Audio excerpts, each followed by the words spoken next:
ਵਾਹਿਗੁਰੂ ਜੀ ਕਾ ਖਾਲਸਾ ਵਾਹਿਗੁਰੂ ਜੀ ਕੀ ਫਤਿਹ। ਹਾਂਜੀ, ਅੰਗ ਨੰਬਰ 274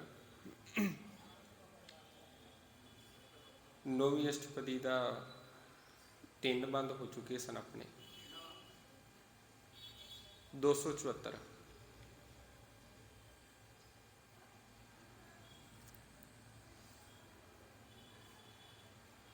ਸੋ ਪੰਡਿਤ ਜੋ ਮਨ ਪਰਬੁਦੈ, ਰਾਮ ਨਾਮ ਆਤਮ ਮਹਿ ਸੁਧੈ। ਰਾਮ ਨਾਮ ਸਾਰ ਰਸ ਪੀਵੈ, ਉਸ ਪੰਡਿਤ ਕੈ ਉਪਦੇਸ਼ ਜਗ ਜੀਵੈ। ਸੋ ਪੰਡਿਤ ਜੋ ਮਨ ਪਰਬੁਦੈ, ਰਾਮ ਨਾਮ ਆਤਮ ਮਹਿ ਸੁਧੈ। ਰਾਮ ਨਾਮ ਸਾਰ ਰਸ ਪੀਵੈ, ਉਸ ਪੰਡਿਤ ਕੈ ਉਪਦੇਸ਼ ਜਗ ਜੀਵੈ। ਸੋ ਪੰਡਿਤ ਜੋ ਸਾਡੀ ਨਿਗਾਹ ਦੇ ਵਿੱਚ ਹੈ, ਜਿਸ ਨੂੰ ਅਸੀਂ ਵੇਦਾਂ ਦਾ ਗਿਆਤਾ ਕਹਿ ਲਵੋ, ਜਿੰਨੇ ਧਾਰਮਿਕ ਗ੍ਰੰਥ ਨੇ, ਉਹਨੂੰ ਅਸੀਂ ਕਹਿੰਦੇ ਹਾਂ ਵੀ ਇਹ ਪੰਡਿਤ ਹੈ। ਤੇ ਜਾਂ ਤੁਸੀਂ ਇੱਦਾਂ ਕਹਿ ਲਵੋ ਵੀ ਜਦੋਂ ਮਨੋ ਸਮ੍ਰਿਤੀਆਂ ਦੇ ਅਨੁਸਾਰ ਵੰਡ ਕੀਤੀ ਗਈ, 4 ਵਰਨਾਂ ਦੇ ਵਿੱਚ ਵੰਡਿਆ ਗਿਆ। ਸਭ ਤੋਂ ਪਹਿਲਾਂ ਬ੍ਰਾਹਮਣ, ਖੱਤਰੀ, ਵੈਸ਼ ਤੇ ਸ਼ੂਦਰ, ਜੋ ਗਿਆਨ ਦੇਣ ਵਾਲਾ ਹੈ, ਜੋ ਸਾਨੂੰ ਗਿਆਨ ਦੇਣ ਵਾਲਾ, ਉਸ ਨੂੰ ਕਹਿੰਦੇ ਆ ਪੰਡਿਤ। ਪਰ ਇਹ ਤੇ ਸਤਿਗੁਰੂ ਪਾਤਸ਼ਾਹ ਜੀ ਨੇ ਜਦੋਂ ਉਸ ਸਮੇਂ ਦੀ ਦਸ਼ਾ ਨੂੰ ਵੇਖਿਆ, ਉਸ ਸਮੇਂ ਦੇ ਹਾਲਾਤਾਂ ਨੂੰ ਵੇਖਿਆ, ਬਾਣੀ ਦੇ ਵਿੱਚੋਂ ਆਪਾਂ ਇੱਕ ਬਚਨ ਪੜ੍ਹਦੇ ਹਾਂ ਨਾ, ਪੰਡਿਤ ਵਾਚਾ ਪੋਥੀਆਂ ਨਾ ਬੂਝੈ ਵਿਚਾਰ, ਅਨ ਕੋ ਮਤੀ ਦੇ ਚਲੇ ਮਾਇਆ ਕਾ ਵਪਾਰ। ਉਦੋਂ ਬਸ ਵਰਤਾਰਾ ਇਹ ਹਾਲ ਬਣਿਆ ਪਿਆ ਸੀ, ਕੇਵਲ ਲੋਕਾਂ ਨੂੰ ਉਪਦੇਸ਼ ਦੇਣਾ ਤੇ ਉਸ ਚੀਜ਼ ਨੂੰ ਨਾ ਤੇ ਆਪਣੀ ਜ਼ਿੰਦਗੀ ਦੇ ਵਿੱਚ ਧਾਰਨ ਕਰਨਾ, ਅੰਦਰੋਂ ਕੁਝ ਹੋਰ ਤੇ ਬਾਹਰੋਂ ਕੁਝ ਹੋਰ। ਸਤਿਗੁਰੂ ਜੀ ਕਿਰਪਾ ਕਰਦੇ, ਅੰਨ ਕੋ ਮਤੀ ਦੇ ਚਲੇ, ਹੋਰਨਾਂ ਨੂੰ ਜਿਹੜੇ ਮਤਾਂ ਦੇ ਰਹੇ ਨੇ, ਦੂਸਰਿਆਂ ਨੂੰ ਉਪਦੇਸ਼ ਦੇ ਰਹੇ ਸਨ। ਕਿਹਦੇ ਕਰਕੇ? ਇੱਕ ਮਾਇਆ ਨੂੰ ਕਮਾਉਣ ਦੀ ਖਾਤਰ। ਜੋ ਦੂਸਰਿਆਂ ਨੂੰ ਉਪਦੇਸ਼ ਦੇ ਰਹੇ ਸਨ ਵੀ ਤੁਸੀਂ ਸਹੀ ਰਸਤੇ ਦੇ ਉੱਤੇ ਚੱਲੋ, ਕਿਸੇ ਨੂੰ ਲੁੱਟਣਾ ਨਹੀਂ, ਕਿਸੇ ਨਾਲ ਧੋਖਾ ਨਹੀਂ ਕਰਨਾ, ਬੁਰਾਈਆਂ ਨੂੰ ਦੂਰ ਕਰਨਾ, ਉਹਨਾਂ ਦੀ ਆਪਣੀ ਜ਼ਿੰਦਗੀ ਦੇ ਵਿੱਚ ਬੁਰਾਈਆਂ ਸਨ। ਉਹ ਕੇਵਲ ਤੇ ਕੇਵਲ ਲੋਕਾਂ ਨੂੰ ਗਿਆਨ ਦੇ ਰਹੇ ਸਨ। ਵੀ ਦੂਜੇ ਪਾਸੇ ਅਸੀਂ ਜਦੋਂ ਵੇਖਦੇ ਹਾਂ, ਪੰਡਿਤ ਦਾ ਅਰਥ ਵਿਦਵਾਨ ਵੀ ਹੈ, ਜੋ ਗਿਆਨਵਾਨ ਪੁਰਸ਼ ਹੈ, ਜਿਸ ਦੇ ਕੋਲ ਸੋਝੀ ਹੋਵੇ, ਜਿਸ ਦੇ ਕੋਲ ਸਮਝ ਹੋਵੇ। ਪਰ ਇੱਥੇ ਸਤਿਗੁਰੂ ਜੀ ਕਿਰਪਾ ਕਰਦੇ ਵੀ ਇੱਥੇ ਜੋ ਸ਼ਬਦ ਹੀ ਬਦਲ ਕੇ ਰੱਖ ਦਿੱਤਾ, ਅਰਥ ਬਦਲ ਕੇ ਰੱਖ ਦਿੱਤਾ। ਸਤਿਗੁਰੂ ਜੀ ਕਹਿੰਦੇ ਸੋ ਪੰਡਿਤ, ਉਹ ਮਨੁੱਖ ਪੰਡਿਤ ਹੈ ਜੋ ਮਨ ਪ੍ਰਬੁੱਧ ਹੈ, ਜਿਹੜਾ ਆਪਣੇ ਮਨ ਨੂੰ ਜਾਂਚ ਲਵੇ, ਆਪਣੇ ਅੰਦਰ ਨੂੰ ਸਮਝ ਲਵੇ, ਅੰਦਰ ਦੀ ਜਾਚਨਾ ਕਰੇ। ਅੰਦਰ ਨੂੰ ਸਮਝਣ ਵਾਲਾ ਵੀ ਜਿਹੜੇ ਆਪਣੇ ਮਨ ਨੂੰ ਜਾਣਦਾ, ਆਪਣੇ ਮਨ ਨੂੰ ਬੁੱਝ ਲਵੇ, ਉਹ ਅਸਲ ਦੇ ਵਿੱਚ ਪੰਡਿਤ ਹੈ। ਰਾਮ ਨਾਮ ਆਤਮ ਮੈਂ ਸੁਧ ਹੈ। ਤੇ ਜਿਸ ਨੇ ਪਰਮਾਤਮਾ ਦੇ ਨਾਮ ਦੇ ਨਾਲ ਆਪਣੀ ਆਤਮਾ ਨੂੰ ਸੋਧ ਲਿਆ, ਸਮਝ ਲਿਆ। ਸੋਧੇ ਦਾ ਅਰਥ ਦ੍ਰਿੜ ਕਰ ਲਵੇ, ਪਰਮਾਤਮਾ ਦੇ ਨਾਮ ਨੂੰ ਆਪਣੇ ਅੰਦਰ ਦ੍ਰਿੜ ਕਰ ਲਿਆ। ਕਿਸ ਪਾਸੇ ਅਰਥ ਇਹ ਬਣਦੇ ਸਨ, ਪਰ ਸਤਿਗੁਰਾਂ ਨੇ ਸਹੀ ਰਸਤੇ ਦੇ ਉੱਤੇ ਪਾਇਆ ਵੀ ਜੇਕਰ ਤੁਸੀਂ ਆਪਣੇ ਆਪ ਨੂੰ ਗਿਆਨਵਾਨ ਅਖਵਾ ਰਹੇ ਹੋ, ਵੀ ਆਖਦੇ ਹੋ ਵੀ ਅਸੀਂ ਧਰਮੀ ਹਾਂ, ਪਰਮਾਤਮਾ ਨੂੰ ਸਿਮਰਨ ਵਾਲੇ ਹਾਂ, ਤੇ ਫਿਰ ਤੁਸੀਂ ਹੋਰਨਾਂ ਨੂੰ ਉਪਦੇਸ਼ ਕਰਨ ਤੋਂ ਪਹਿਲਾਂ ਉਸ ਚੀਜ਼ ਨੂੰ ਆਪਣੀ ਜ਼ਿੰਦਗੀ ਦੇ ਵਿੱਚ ਵੀ ਧਾਰਨ ਕਰੋ। ਜੋ ਦੂਸਰਿਆਂ ਨੂੰ ਸਮਝਾ ਰਹੇ ਹਾਂ, ਉਸ ਨੂੰ ਆਪਣੀ ਜ਼ਿੰਦਗੀ ਦੇ ਵਿੱਚ ਵੀ ਧਾਰਨ ਕਰਨਾ। ਰਾਮ ਨਾਮ ਆਤਮ ਮੈਂ ਸੁਧ ਹੈ। ਪਰਮਾਤਮਾ ਦੇ ਨਾਮ ਨੂੰ ਆਤਮ ਅੰਦਰ ਦ੍ਰਿੜ ਕਰ ਲਵੇ, ਮਨ ਦੇ ਵਿੱਚ ਪੱਕਾ ਕਰ ਲਵੇ, RAM ਨਾਮ ਸਾਰ ਰਸ ਪੀਵੈ। ਸਾਰ ਦਾ ਅਰਥ ਹੁੰਦਾ ਰਸ ਪੀਣਾ, ਮਿੱਠਾ, ਸਵਾਦਲਾ। ਜਿਹੜੇ ਪਰਮਾਤਮਾ ਦੇ ਨਾਮ ਨੂੰ ਮਿੱਠਾ ਕਰਕੇ ਮੰਨ ਲੈਂਦਾ, ਉਹਦੇ ਰਸ ਨੂੰ ਪੀਂਦਾ, ਉਸ ਪੰਡਿਤ ਕੈ ਉਪਦੇਸ਼ ਜਗ ਜੀਵੈ। ਫਿਰ ਉਹ ਜਾਂ ਗਿਆਨਵਾਨ ਮਨੁੱਖ ਜੇਕਰ ਕਿਸੇ ਨੂੰ ਉਪਦੇਸ਼ ਕਰਦਾ ਹੈ, ਕਿਸੇ ਨੂੰ ਉਪਦੇਸ਼ ਦਿੰਦਾ, ਤੇ ਉਹਦੇ ਨਾਲ ਫਿਰ ਇਹ ਜਗਤ ਹੈ, ਇਹ ਜਗਤ ਤਰ ਜਾਂਦਾ ਹੈ। ਜਗਤ ਦਾ ਉਧਾਰ ਹੁੰਦਾ, ਹਰ ਕੀ ਕਥਾ ਹਿਰਦੈ ਬਸਾਵੈ, ਸੋ ਪੰਡਿਤ ਫਿਰ ਜੋਨ ਨ ਆਵੈ। ਜਿਹੜਾ ਹਰੀ ਦੀ ਕਥਾ ਨੂੰ, ਹਰੀ ਦੀ ਸਿਫਤ ਸਲਾਹ ਨੂੰ ਆਪਣੀ ਜ਼ਿੰਦਗੀ ਦੇ ਵਿੱਚ ਧਾਰਨ ਕਰ ਲਿਆ, ਆਪਣੇ ਅੰਦਰ ਵਸਾ ਲਿਆ, ਪਰਮਾਤਮਾ ਦੇ ਨਾਮ ਨੂੰ ਅੰਦਰ ਧਾਰਨ ਕੀਤਾ, ਤੇ ਸੋ ਪੰਡਿਤ ਫਿਰ ਜੋਨ ਨ ਆਵੈ। ਇਹੋ ਜਿਹਾ ਜਿਹੜਾ ਗਿਆਨਵਾਨ ਵਿਦਵਾਨ ਪੁਰਸ਼ ਹੈ, ਆਪਣੇ ਆਪ ਨੂੰ ਧਰਮੀ ਖਵਾਉਣ ਵਾਲਾ, ਫਿਰ ਉਹ ਆਪ ਵਾਰ-ਵਾਰ ਜਨਮ ਮਰਨ ਦੇ ਗੇੜ ਦੇ ਵਿੱਚ ਨਹੀਂ ਪੈਂਦਾ। ਜਿਹਨੂੰ ਇਹ ਗੱਲ ਆਖੀ ਸੀ ਨਾ ਵੀ ਕੇਵਲ ਤੇ ਇੱਕ ਧਨ ਕਮਾਉਣ ਦਾ ਜ਼ਰੀਆ ਸੀ, ਉਹਨੂੰ ਆਪਣੀ ਚੀਜ਼ ਅੰਦਰ ਤੇ ਧਾਰਨ ਨਹੀਂ ਕੀਤਾ, ਤੇ ਦੂਸਰਿਆਂ ਨੂੰ ਵਹਿਮਾਂ ਭਰਮਾਂ ਦੇ ਵਿੱਚੋਂ ਕੱਢਣ ਦਾ ਯਤਨ ਕਰ ਰਿਹਾ, ਤੇ ਆਪ ਵਹਿਮਾਂ ਭਰਮਾਂ 'ਚ ਪਿਆ ਹੋਇਆ।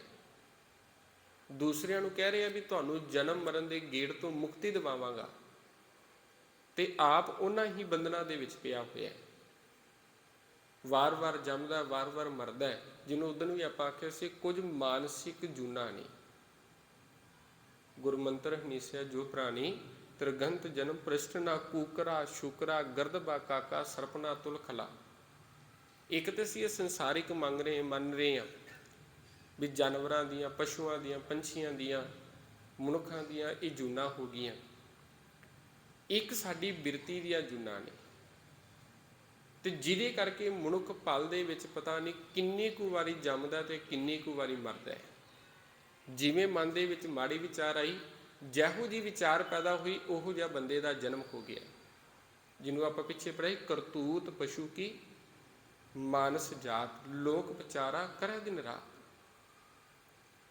ਬਸ ਬੰਦੇ ਦੀਆਂ ਕਰਤੂਤਾਂ ਲਾ ਲਵੋ, ਬੰਦੇ ਦੇ ਕਾਰਜ ਲਾ ਲਵੋ, ਇਹਨਾਂ ਤੋਂ ਪਤਾ ਲੱਗ ਜਾਂਦਾ ਹੈ। ਇਹਦੇ ਅਨੁਸਾਰ ਮਨੁੱਖ ਜਿਹੋ ਜਿਹੀ ਬਿਰਤੀ ਹੈ, ਬਿਰਤੀ ਦੇ ਅਨੁਸਾਰ ਉਹ ਵੱਖ-ਵੱਖ ਜੂਨਾਂ ਦੇ ਵਿੱਚ ਭਟਕ ਰਹੇ ਹੈ। ਤੇ ਸਤਿਗੁਰੂ ਪਾਤਸ਼ਾਹ ਜੀ ਕਿਰਪਾ ਕਰਦੇ ਵੀ ਜਿਹੜਾ ਗਿਆਨਵਾਨ ਪੁਰਸ਼ ਹੈ, ਜਿਸ ਨੇ ਪ੍ਰਮਾਤਮਾ ਦੇ ਨਾਮ ਦੇ ਵਿੱਚ ਆਪਣੇ ਆਪ ਨੂੰ ਭਿੱਜ ਲਿਆ, ਪਿਆਰ ਪਾ ਲਿਆ, ਤੇ ਜਿਹੜਾ ਹਰੀ ਦੀ ਕਥਾ ਨੂੰ, ਪ੍ਰਮਾਤਮਾ ਦੀ ਸਿਫਤ ਸਲਾਹ ਨੂੰ ਆਪਣੇ ਹਿਰਦੇ ਵਿੱਚ ਵਸਾ ਲਿਆ, ਸੋ ਪੰਡਿਤ ਫਿਰ ਜੋਨ ਨਾ ਆਵੈ। ਉਹ ਪੰਡਿਤ ਫਿਰ ਵਾਰ-ਵਾਰ, ਉਹ ਮਨੁੱਖ ਵਾਰ-ਵਾਰ ਫਿਰ ਇਸ ਜੂਨਾਂ ਦੇ ਵਿੱਚ ਭਟਕਦਾ ਨਹੀਂ। ਵੇਦ ਪੁਰਾਨ ਸਿਮਰਤ ਬੁਝੈ ਮੂਲ, ਸੁਖਮ ਮਹਿ ਜਾਣੈ ਅਸਥੂਲ। ਹੁਣ ਧਾਰਮਿਕ ਜਿਹੜੇ ਗ੍ਰੰਥ ਮੰਨੇ ਜਾਂਦੇ ਨੇ, ਵੇਦ ਹੋ ਗਏ, ਪੁਰਾਣ ਹੋ ਗਏ, ਤੇ ਸਿਮਰਤੀਆਂ ਹੋ ਗਈਆਂ, ਇਹੀ ਅਸੀਂ ਧਾਰਮਿਕ ਗ੍ਰੰਥ ਮੰਗਦੇ ਹਾਂ। ਤੇ ਇਹਦੇ ਵਿੱਚ ਹੁਣ ਵਿਚਾਰ ਕਿਹਦੀ ਦਿੱਤੀ ਹੋਈ ਹੈ? ਪਰਮਾਤਮਾ ਦੀ। ਮੁੱਢ ਕੀ ਹੈ? ਪਰਮਾਤਮਾ। ਜਿਹੜਾ ਇਹਨਾਂ ਦਾ ਮੁੱਢ ਪਰਮਾਤਮਾ ਨੂੰ ਜਾਣਦਾ, ਪਰਮਾਤਮਾ ਨੂੰ ਸਮਝ ਲਵੇ, ਜਿਸ ਨੇ ਇਹਦਾ ਗਿਆਨ ਲਿਆ, ਉਹਦੇ ਵਿੱਚੋਂ ਉਹਨੂੰ ਪਰਮਾਤਮਾ ਦੀ ਸਮਝ ਪਈ। ਪਰਮਾਤਮਾ ਕੀ ਹੈ? ਸੁਖਮ ਮੈਂ ਜਾਣੈ ਅਸਥੂਲ। ਸੁਖਮ ਦਾ ਅਰਥ ਹੈ ਅਦ੍ਰਿਸ਼ਟ, ਬਿਲਕੁਲ ਸੁਖਮ ਜਿਹਾ। ਕੁਝ ਇਹੋ ਜਿਹੇ ਜੀਵ ਨੇ ਜਿਨ੍ਹਾਂ ਨੂੰ ਅਸੀਂ ਸੁਖਮ ਕਰਕੇ ਵੀ ਸੁਖਮਦਰਸ਼ੀ ਦੇ ਨਾਲ ਵੇਖਦੇ ਹਾਂ। ਵੀ ਜਿਵੇਂ ਆਪਾਂ ਜੇਕਰ ਵੇਖੀਏ ਨਾ, ਵੀ ਦਹੀਂ ਦੇ ਵਿੱਚ ਵੀ ਕੁਝ ਇਹੋ ਜਿਹੇ ਕੀਟਾਣੂ ਨੇ ਵੀ ਜਿਹੜੇ ਸਾਨੂੰ ਆਮ ਨਜ਼ਰ ਨਹੀਂ ਆਉਣਗੇ। ਸੁਖਮ ਅਦ੍ਰਿਸ਼ਟ, ਜਿਹੜੇ ਦੇਖੇ ਨਹੀਂ ਜਾ ਸਕਦੇ। ਅਦ੍ਰਿਸ਼ਟ ਕੀ ਹੈ? ਉਹ ਕਾਲ ਪੁਰਖ ਪਰਮਾਤਮਾ ਅਦ੍ਰਿਸ਼ਟ ਹੈ। ਸੁਖਮ ਮੈਂ ਜਾਣੈ ਅਸਥੂਲ। ਤੇ ਦ੍ਰਿਸ਼ਟਮਾਨ ਜਗਤ ਦੇ ਵਿੱਚ ਸਾਰਜ ਹਰ ਕਿਸੇ ਦੇ ਵਿੱਚੋਂ ਉਸ ਸੁਖਮ ਪਰਮਾਤਮਾ ਨੂੰ ਵੇਖੀ। ਚਹੁ ਵਰਨਾ ਕਉ ਦੇ ਉਪਦੇਸ਼,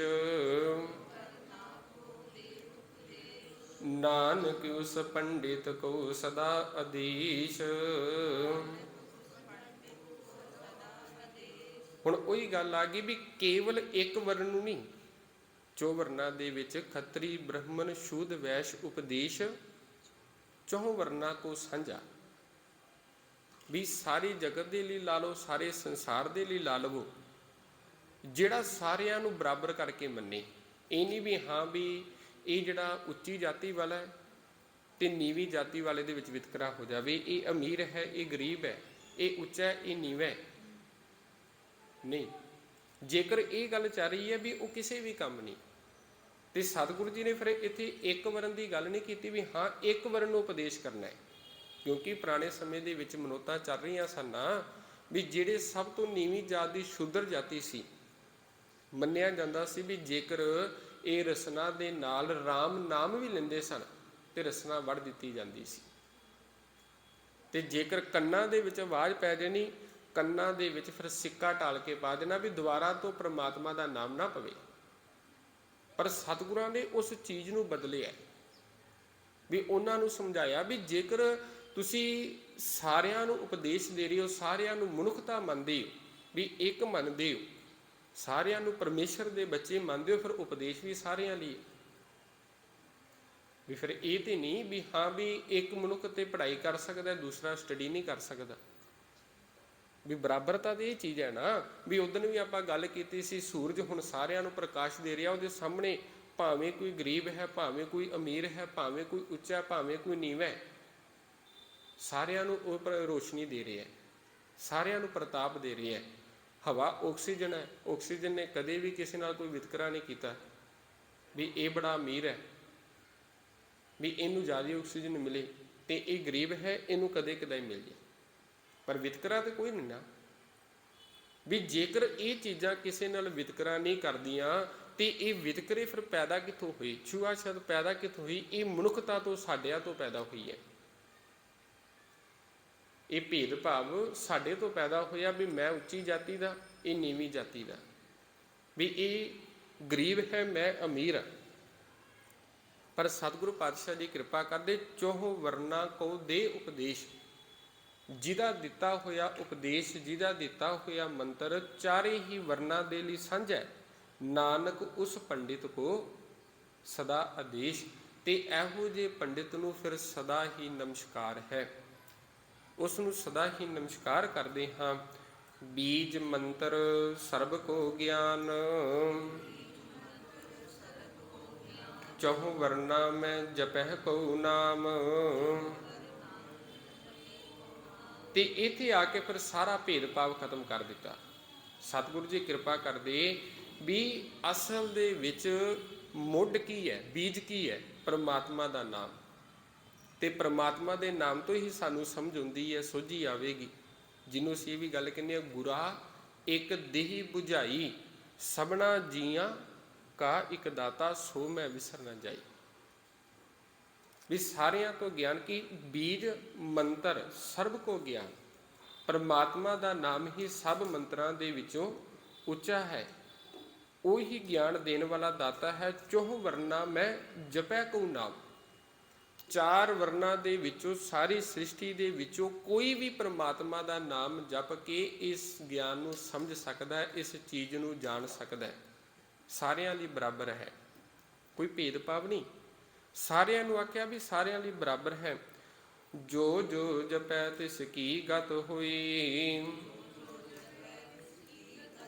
ਸਾਧ ਸੰਗ ਪਾਵਹਿ ਜਨ ਕੋਈ। ਹੁਣ ਇੱਥੇ ਫਿਰ ਇਹ ਗੱਲ ਨਹੀਂ ਆਖੀ ਵੀ ਫਲਾਣੇ ਨੇ ਜਪਣਾ ਵੀ ਇਹਨੇ ਨਹੀਂ ਜਪਣਾ। ਇੱਥੇ ਕਹਿੰਦੇ ਜੋ ਜੋ ਜਪੈ, ਜਿਹੜਾ ਜਿਹੜਾ ਜਪੇਗਾ, ਜਿਹੜਾ ਜਿਹੜਾ ਸਿਮਰੇਗਾ, ਜਿਹੜਾ ਜਿਹੜਾ ਪ੍ਰਮਾਤਮਾ ਨੂੰ ਯਾਦ ਕਰੇਗਾ, ਤਿਸ ਕੀ ਗਤ ਹੋਈ। ਜਿਨੀ ਨਾਮ ਧਿਆਇਆ ਗਈ ਮਸ਼ੱਕਤ ਘਾਲ, ਨਾਨਕ ਤੇ ਮੁਖ ਉਜਲੇ ਕੀਤੀ ਛੁੱਟੀ ਨਾਲ। ਜਿਨ ਜਿਨ ਨਾਮ ਧਿਆਇਆ ਤਿਨ ਕੇ ਕਾਜ ਸਰੇ, ਹਰ ਗੁਰ ਪੂਰਾ ਆਰਾਧਿਆ ਦਰਗਾਹ ਸੱਚ ਕਰੇ। ਉੱਥੇ ਜਿਨ ਜਿਨ ਨਾਮ ਧਿਆਇਆ, ਤੇ ਇੱਥੇ ਆ ਗਿਆ ਜੋ ਜੋ ਜਪੈ। ਜਿਹੜਾ ਜਿਹੜਾ ਜਪੇਗਾ, ਜਿਹੜਾ ਜਿਹੜਾ ਸਿਮਰੇਗਾ, ਤਿਸ ਕੀ ਗਤ ਹੋਈ, ਉਸ ਦੀ ਹੀ ਗਤੀ ਹੋਣੀ ਹੈ, ਉਹੀ ਵਿਕਾਰਾਂ ਤੋਂ ਬਚੇਗਾ। ਸਾਧ ਸੰਗ ਪਾਵੈ ਜਨ ਕੋਈ। ਸਾਧੂ ਦੀ ਸੰਗਤ ਦੇ ਵਿੱਚੋਂ, ਗੁਰਮੁਖਾਂ ਦੀ ਸੰਗਤ ਦੇ ਵਿੱਚੋਂ ਇਸ ਦਾਤ ਨੂੰ ਕੋਈ ਵੀ ਪਾ ਸਕਦਾ ਹੈ। ਹਰੀ ਦਾ ਦਾਸ ਕੋਈ ਵੀ ਪਾ ਸਕਦਾ ਹੈ। ਕਰ ਕਿਰਪਾ ਅੰਤਰ ਉਰ ਧਾਰੈ, ਪਸ਼ ਪ੍ਰੀਤ ਮੁਗਤ ਪਾਥਰ ਕਉ ਤਾਰੈ। ਹੁਣ ਕਰ ਕਿਰਪਾ, ਜਿਹਦੇ ਤੇ ਕਿਰਪਾ ਕੀਤੀ ਮਾਲਕ ਨੇ, ਅੰਤਰ ਉਰ ਧਾਰੈ, ਉਹਨੇ ਆਪਣੇ ਅੰਦਰ ਧਾਰਨ ਕਰ ਲਿਆ, ਵਸਾ ਲਿਆ। ਇੱਥੇ 34 ਨੰਬਰ, ਜਿਸ ਤੇ ਕਿਰਪਾ ਕਰਦਾ ਹੈ ਉਹ ਨਾਮ ਹਿਰਦੇ ਵਿੱਚ ਧਾਰਦਾ ਹੈ। ਵਸਾ ਲਿਆ, ਵਸਾਇਆ ਉਹਨੇ ਜਿਹਦੇ ਤੇ ਕਿਰਪਾ ਹੋਈ ਹੈ। ਕਰ ਕਿਰਪਾ ਅੰਤਰ ਉਰ ਧਾਰੈ, ਪਸ਼ ਪ੍ਰੇਤ ਮੁਗਤ ਪਾਥਰ ਕੋ ਤਾਰੈ। ਪਸ਼ ਪਸ਼ੂ ਬਿਰਤੀ ਵਾਲੇ, ਪ੍ਰੇਤ ਜਿਹਨੂੰ ਅਸੀਂ ਕਹਿੰਦੇ ਹਾਂ ਵੀ ਇਹ ਤੇ ਸ਼ੈਤਾਨ ਦੀ ਤਰ੍ਹਾਂ ਹੈ। ਪ੍ਰੇਤ ਵੈਸੇ ਤੇ ਅਸੀਂ ਭੂਤਾਂ ਨੂੰ ਮੰਨਣੇ ਆ, ਪਰ ਕਈ ਇਹੋ ਜਿਹੇ ਹੁੰਦੇ ਨੇ ਵੀ ਅਸੀਂ ਕਹਿੰਦੇ ਹਾਂ ਵੀ ਇਹ ਪ੍ਰੇਤਾਂ ਨਾਲੋਂ ਵੀ ਭੈੜਾ ਹੈ।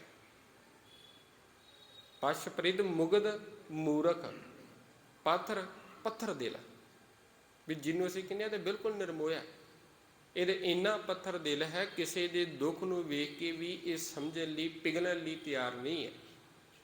ਸਤਿਗੁਰੂ ਜੀ ਕਿਰਪਾ ਕਰਦੇ, ਪਰਮਾਤਮਾ ਦੇ ਨਾਮ ਵਿੱਚ ਇੰਨੀ ਤਾਕਤ ਹੈ, ਉਹਦੇ ਸਾਹਮਣੇ ਪਸ਼ੂ ਬਿਰਤੀ ਵਾਲੇ, ਪ੍ਰੇਤ, ਮੁਗਧ, ਮੂਰਖ ਜਿਹੜੇ ਨੇ, ਤੇ ਪੱਥਰ ਦਿਲ ਵੀ, ਉਹਨਾਂ ਨੂੰ ਵੀ ਜੇਕਰ ਉਹ ਨਾਮ ਦੀ ਦਾਤ ਬਖਸ਼ ਦੇਵੇ, ਉਹ ਵੀ ਫਿਰ ਤਰ ਜਾਂਦੇ ਨੇ। ਸਰਬ ਰੋਗ ਕਾ ਔਖਦ ਨਾਮ, ਕਲਿਆਣ ਰੂਪ ਮੰਗਲ ਗੁਣ ਗਾਮ। ਹੁਣ ਸਰਬ ਦਾ ਅਰਥ ਹੈ ਸਾਰੇ, ਰੋਗਾਂ ਕਾ ਔਖਦ ਨਾਮ, ਸਾਰੇ ਹੀ ਰੋਗਾਂ ਦਾ ਔਖਦ ਪਰਮਾਤਮਾ ਦਾ ਨਾਮ ਹੀ ਦਵਾਈ ਹੈ। ਇਹਨੂੰ ਜੇਕਰ ਹੋਰ ਥੋੜਾ ਜਿਹਾ ਸਮਝੀਏ, ਸਾਰੇ ਕਿਵੇਂ? ਇਹ ਜਿਹੜੇ ਵਿਕਾਰ ਨੇ, ਕਾਮ ਕ੍ਰੋਧ ਲੋਭ ਮੋਹ ਹੰਕਾਰ, ਜਿਵੇਂ ਅਸੀਂ ਪੜ੍ਹਦੇ ਹਾਂ ਨਾ, ਹੋਮੈ ਦੀਰਘ ਰੋਗ ਹੈ ਦਾਰੂਪੀ ਇਸ ਮਾਹੀ, ਕਿਰਪਾ ਕਰੇ ਜੇ ਆਪਣੀ। ਹਾਂਜੀ ਹਾਂਜੀ, ਆ ਤਿੰਨੇ ਰੋਗ, ਵੀ ਕੋਈ ਵੀ ਚੀਜ਼ ਜਿਹੜਾ ਵੀ ਰੋਗਾਂ ਦਾ ਇਲਾਜ ਹੈ। ਇਸੇ ਕਰਕੇ ਅਸੀਂ ਅਰਦਾਸ ਕਰਨੇ ਆ ਗੁਰੂ ਦੇ ਅੱਗੇ। ਅਰਦਾਸ ਗੁਰੂ ਦੇ ਅੱਗੇ ਕਿਹਦੇ ਕਰਕੇ? ਵੀ ਸਤਿਗੁਰੂ ਸਰੀਰ ਦੀ ਤੰਦਰੁਸਤੀ ਬਖਸ਼ੋ, ਕਿਉਂਕਿ ਸਾਨੂੰ ਭਰੋਸਾ ਹੈ। ਤੇ ਪ੍ਰਮਾਤਮਾ ਦਾ ਨਾਮ ਹੈ ਜਿਹੜਾ, ਉਹ ਔਖਦ ਨਾਮ, ਸਭ ਹੀ ਰੋਗਾਂ ਦਾ ਇਲਾਜ ਹੈ। ਕਲਿਆਣ ਰੂਪ ਮੰਗਲ ਗੁਣਗਾਮ, ਤੇ ਕਲਿਆਣ ਦਾ ਜਿਹੜਾ ਅਰਥ ਹੈ, ਹਰੀ ਦੇ ਗੁਣ ਗਾਉਣ ਵਾਲਾ ਮੁਕਤ ਰੂਪੀ ਖੁਸ਼ੀ ਮਿਲਦੀ ਹੈ। ਤੇ ਜਿਹੜੇ ਪ੍ਰਮਾਤਮਾ ਦੇ ਗੁਣਾਂ ਨੂੰ ਗਾਉਂਦੇ ਨੇ, ਉਹ ਫਿਰ ਸੰਸਾਰ ਦੇ ਅੰਦਰ ਜਿਉਂਦਿਆਂ ਜੀ ਹੀ ਮੁਕਤੀ ਨੂੰ ਪ੍ਰਾਪਤ ਕਰ ਲੈਂਦੇ ਨੇ। ਜਿਉਂਦਿਆਂ ਜੀ ਮੁਕਤੀ ਤੋਂ ਭਾਵ ਵਿਕਾਰਾਂ ਦੇ ਬੰਧਨਾਂ ਤੋਂ ਬਚ ਜਾਂਦੇ ਨੇ। ਕਾਹੂ ਜੁਗਤ ਕਿਤੈ ਨਾ ਪਾਈਐ ਧਰਮ, ਨਾਨਕ ਤਿਸ ਮਿਲੈ ਜਿਸ ਲਿਖਿਆ ਧੁਰ ਕਰਮ। ਕਾਹੂ ਜੁਗਤ, ਕਿਸੇ ਵੀ ਜੁਗਤ ਦੇ ਨਾਲ, ਕਿਤੈ ਨਾ ਪਾਈਐ ਧਰਮ। ਹੁਣ ਧਰਮ ਦੇ ਕੋਈ ਵੀ ਬੰਦਾ ਕਾਰਜ ਕਰਦਾ ਰਹੇ, ਧਰਮ ਦੇ ਕਰਮ ਕਰ ਕਰਕੇ ਜੇਕਰ ਮਨੁੱਖ ਆਖੇ ਵੀ ਅਸੀਂ ਆਪਣੇ ਯਤਨਾਂ ਦੇ ਨਾਲ ਪਰਮਾਤਮਾ ਦੇ ਨਾਮ ਨੂੰ ਪਾ ਲਵਾਂਗੇ, ਕਹਿੰਦੇ ਨਹੀਂ। ਮੁਕਤੀ ਦਾ ਇੱਕੋ ਇੱਕ ਰਸਤਾ ਹੈ, ਉਹ ਹੈ ਪਰਮਾਤਮਾ ਦਾ ਨਾਮ। ਨਾਨਕ ਤਿਸ ਮਿਲੈ ਜਿਸ ਲਿਖਿਆ ਧੁਰ ਕਰਮ, ਵੀ ਹੈ ਨਾਨਕ, ਇਹ ਨਾਮ ਦੀ ਪ੍ਰਾਪਤੀ ਉਸ ਨੂੰ ਹੀ ਹੁੰਦੀ ਹੈ ਜਿਸ ਦੀ ਕਰਮਾਂ ਦੇ ਵਿੱਚ ਮਸਤਕ ਦੇ ਭਾਗ ਅਸੀਂ ਜਿਸ ਨੂੰ ਮੰਨਣੇ ਆ, ਉਹਦੇ ਕਰਮਾਂ ਦੇ ਵਿੱਚ ਜੇਕਰ ਇਹ ਦਾਤ ਲਿਖੀ ਹੋਈ ਹੈ। ਜਿਸ ਕੈ ਮਨ ਪਾਰ ਬ੍ਰਹਮ ਕਾ ਨਿਵਾਸ, ਤਿਸ ਕਾ ਨਾਮ ਸਤ ਰਾਮਦਾਸ। ਹੁਣ ਜਿਸ ਦੇ ਮਨ ਦੇ ਵਿੱਚ ਪਾਰ ਬ੍ਰਹਮ ਦਾ ਨਿਵਾਸ ਹੈ, ਪਰਮਾਤਮਾ ਦਾ ਨਿਵਾਸ ਹੈ, ਪਰਮਾਤਮਾ ਵਸਦਾ ਪਿਆ, ਤਿਸ ਕਾ ਨਾਮ, ਉਸ ਦਾ ਹੀ ਜਿਹੜਾ ਨਾਮ ਹੈ ਸਤ ਰਾਮਦਾਸ, ਉਹੀ ਅਸਲ ਦੇ ਵਿੱਚ ਪਰਮਾਤਮਾ ਦਾ ਸੇਵਕ ਹੈ, ਪਰਮਾਤਮਾ ਦਾ ਦਾਸ ਹੈ। ਜਦੋਂ ਅਸੀਂ ਗੁਰਮਤਿ ਮਾਰਤੰਡ ਨੂੰ ਪੜ੍ਹਦੇ ਹਾਂ, ਉਹਦੇ ਵਿੱਚ ਰਾਮਦਾਸ ਜਿਹੜਾ ਸ਼ਬਦ ਹੈ ਉਹ ਮਸੰਦਾਂ ਦੇ ਲਈ ਵੀ ਵਰਤਿਆ ਹੈ। ਅਸੀਂ ਮਸੰਦ ਕਹਿੰਦੇ ਹਾਂ ਨਾ, ਉਹਦੇ ਵਿੱਚ ਸ਼ਬਦ ਮਸੰਦ ਲਈ ਵੀ ਵਰਤਿਆ। ਗੁਰੂ ਦਾ ਗਿਆਨ ਲੈ ਕੇ ਜੋ ਪ੍ਰਚਾਰਕ ਥਾਪੇ ਗਏ ਸਨ, ਜਿਹਨੂੰ ਅਸੀਂ ਮਸੰਦ ਕਹਿੰਦੇ ਸਨ, ਤੇ ਸਤਿਗੁਰੂ ਦੀ ਕਿਰਪਾ ਕਰਦੇ ਵੀ ਉਹ ਭਾਈ ਕਾਹਨ ਸਿੰਘ ਨਾਭਾ ਜੀ ਲਿਖਦੇ ਨੇ ਵੀ ਉਹਨਾਂ ਨੂੰ ਵੀ ਰਾਮਦਾਸ ਕਿਹਾ ਜਾਂਦਾ ਸੀ। ਤੇ ਫਿਰ ਇੱਥੇ ਸਤਿਗੁਰੂ ਜੀ ਕਿਰਪਾ ਕਰਦੇ ਵੀ ਆਪਣੇ ਆਪ ਨੂੰ ਪ੍ਰਮਾਤਮਾ ਦਾ ਜਿਹੜਾ ਸੇਵਕ ਖਵਾਉਂਦਾ ਹੈ, ਤੇ ਸੇਵਕ ਇਹੋ ਜਿਹਾ ਹੋਵੇ ਜੋ ਜਿਸ ਕੈ ਮਨ ਪਾਰ ਬ੍ਰਹਮ ਕਾ ਨਿਵਾਸ, ਜਿਸ ਦੇ ਮਨ ਦੇ ਵਿੱਚ ਪ੍ਰਮਾਤਮਾ ਦੇ ਨਾਮ ਦਾ ਨਿਵਾਸ ਹੈ, ਪ੍ਰਮਾਤਮਾ ਵਸ ਰਿਹਾ। ਆਤਮ ਰਾਮ ਤਿਸ ਨਦਰੀ ਆਇਆ,